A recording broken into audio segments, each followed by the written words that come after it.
The Scottish legend is part of an all-star cast for the Academy Award-winning film The Untouchables, which airs on Film 4 from 11:20 p.m.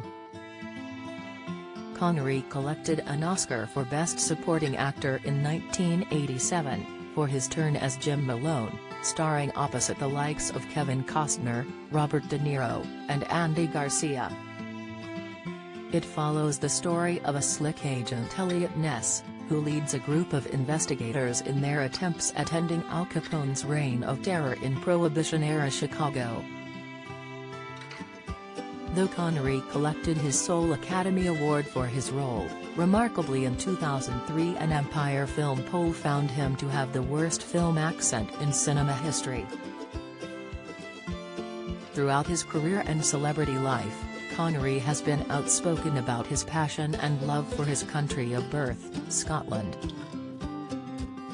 He even outlined his desire for Scotland to become independent of the UK in 1967, some 5 years before his landmark role as secret agent Bond in Dr. No.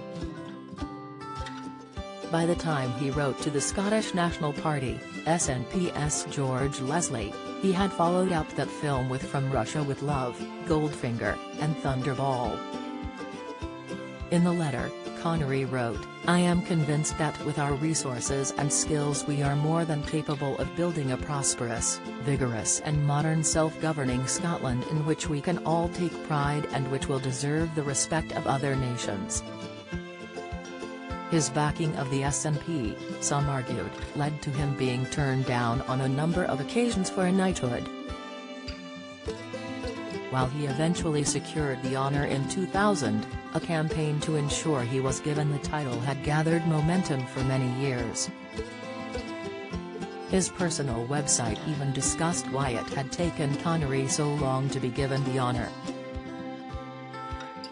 It noted, throughout his life, Sir Sean Connery has been an ardent supporter of Scotland. While it is generally accepted that his support of Scotland's independence and the Scottish National Party delayed his knighthood for many years, his commitment to Scotland has never wavered. The biography section of his website added, "Politics in the United Kingdom has more intrigue than a James Bond plot." While Scotland is not yet independent, she does have a new parliament. 4 years after he was given the knighthood, Guardian film critic Ewan Ferguson discussed Connery's supposed snub from then Prime Minister Tony Blair. He wrote, "The late 90s were a bad period. His, Connery's, espousal of the SNP's cause so angered Scottish Labour, whose tireless championing of devolution rather than full independence has at least resulted in this new parliament, that his knighthood is widely believed to have been blocked." Connery was not happy, and it could be argued his feelings were justifiable. He was not only Scotland's but Britain's greatest ever star, and had done it all from one of the hardest starts in life, done it all himself. Yet was being refused the honour he felt he deserved because he had dared enter the snake pit of Scots politics. Throughout his life, Connery was an ardent campaigner for Scottish independence, even financially backing the party.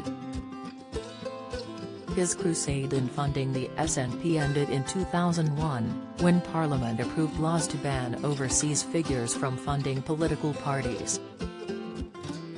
In 2004, Connery was recognised as the greatest living Scot by the Sunday Herald. 5 years earlier, he was voted by People magazine readers as the sexiest man of the century. The Untouchables airs tonight from 11:20 p.m. on Film 4.